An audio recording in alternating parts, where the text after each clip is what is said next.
Controverse. Controverse, à présent, sur C'est l'Info avec Mickey Monstre. Bonjour. Bonjour. Vous est-il arrivé de vous réveiller le matin en vous sentant tout à fait serein et d'excellente humeur, mon cher Martin? Oh, personnellement, oui. Eh bien, c'est ce qui m'est arrivé vendredi 9 septembre. Pour une fois, je n'avais pas allumé la radio et après mes exercices physiques quotidiens, je décidai de le faire. Et qu'est-ce que j'entends? L'annonce de la mort de Pierre Berger. Le vieux bouc est donc mort. C'était donc cela, ce sentiment de soulagement, cette impression de légèreté que je ressentais depuis mon réveil. Pourquoi vous êtes-vous senti si soulagé? Un ennemi est mort, pas un ennemi personnel. Je n'ai pas d'ennemi humain. Je ne suis l'ennemi que des systèmes. Ce vieux monsieur était un serviteur infatigable d'un système qui a asservi l'humanité, détruit et pollue la planète, le capitalisme. De façon subtile, bien entendu. On n'en attend pas moins d'un vieux millionnaire qui a su survivre à tous les changements de régime, lui le giscardien des années 70, qui insultait ses collaborateurs qu'il soupçonnait d'avoir pu voter Mitterrand, brièvement barriste, mitterrandien, chiracien et enfin marcheur macronien, bien sûr. Un loup de Wall Street déguisé en Tata Daniel, philanthrope mondialiste. Mais surtout, l'archétype du libéral libertaire décomplexé et méprisant de tout ce qui n'est pas lui. Y avait-il vraiment finalement rien de bien chez Pierre Berger? Malheureusement non.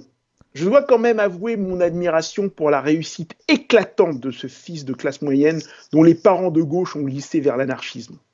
Il quitte l'école à 17 ans et sa Charente-Maritime natale à 18 pour monter à Paris en 1948 et y devenir journaliste ou écrivain. Son homosexualité parfaitement assumée, ainsi que son engagement anarcho-gauchiste lui permettent de rencontrer très vite et très facilement énormément de gens qui comptent dans le monde artistico-intellectuelo-culturo-mondain parisien. Pierre Macorlan, dont il deviendra plus tard titulaire exclusif du droit moral. Cocteau, dont il deviendra aussi titulaire du droit moral de l'œuvre grâce à son sens de la persuasion et à son côté Macro et Maquignon. Aragon, Albert Camus, Sartre, Breton, Jean Giono, dont il tentera une biographie qui n'est jamais sortie. Ses talents d'écrivain sont extrêmement limités. Oui, et alors justement, quelle sera la rencontre qui lui permettra de se faire un nom dans le tout Paris artistique? Ce qui le lancera professionnellement et financièrement, c'est sa rencontre en 1950 avec le peintre Bernard Buffet, dont il deviendra le compagnon et dont il gère la carrière pendant 8 ans. Il le quittera en 1958 pour vivre une relation amoureuse et professionnelle avec Yves Saint Laurent, alors styliste chez Dior, dont il va aussi gérer la carrière et avec lequel il créera la maison de couture célébrissime Yves Saint Laurent.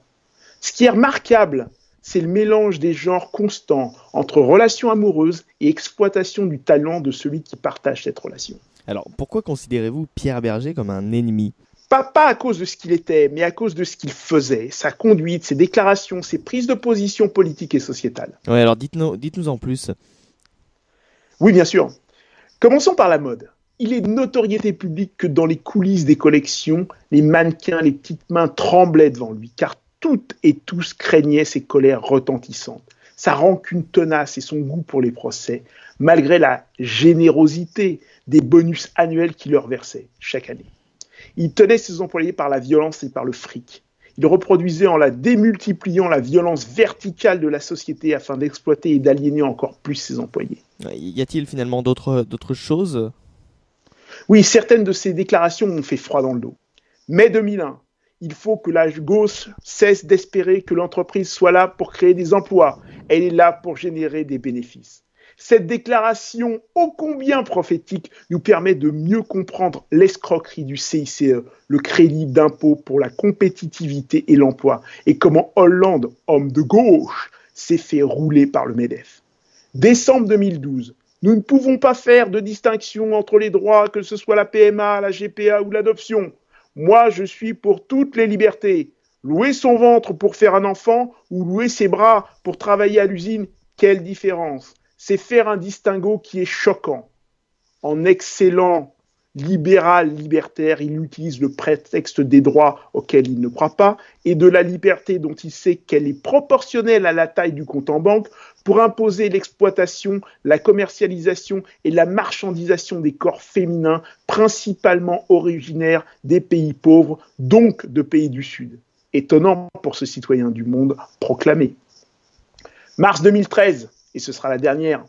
Vous me direz, si une bombe explose sur les champs à cause de la manif pour tous, c'est pas moi qui vais pleurer.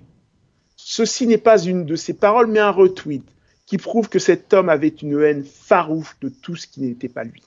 Eh bien voilà, que de paroles donc, Mickey Monstre. Exactement. J'espère, cher Martin, et vous, chers auditeurs, que vous comprenez pourquoi je considère la mort de cette personne comme un soulagement.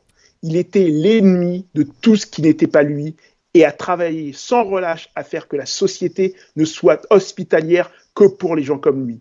Une infime minorité de privilégiés. Invivable pour nous, la large majorité qui ne lui ressemblait pas. En attendant la Troisième Guerre mondiale, portez-vous bien et à la semaine prochaine.